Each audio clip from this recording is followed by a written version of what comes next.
Whenever you try to open your USB device, you face this error. Location is not available. Key is not accessible. Access is denied. But don't worry guys, I got you covered. Today in this video, I am going to fix this problem. So if you are new on my channel, then make sure to like and subscribe to our channel and also hit the bell icon so that you never miss updates of our channel.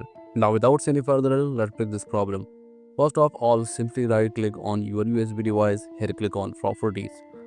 Once this window open, here click on Security, here simply click on Advanced, here click on Continue, here click on Change, here click on Advanced, then here click on Find Now, then scroll a little bit and here you will find Everyone. Then simply select Everyone and here click on OK. Also click on OK. Here check this option, replace owner on subcontainer and object, then hit apply. Here click on yes, also click on yes. Now click on OK. Here again click on advanced. Here click on everyone. Here click on change permission.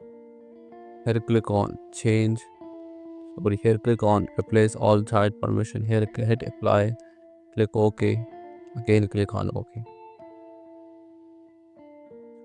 And boom, here you can see now you can easily access to your data in the USB device and you can easily open it. So if this video helped you, then make sure to like and subscribe to our channel, and I will see you in the next video. Till then, goodbye.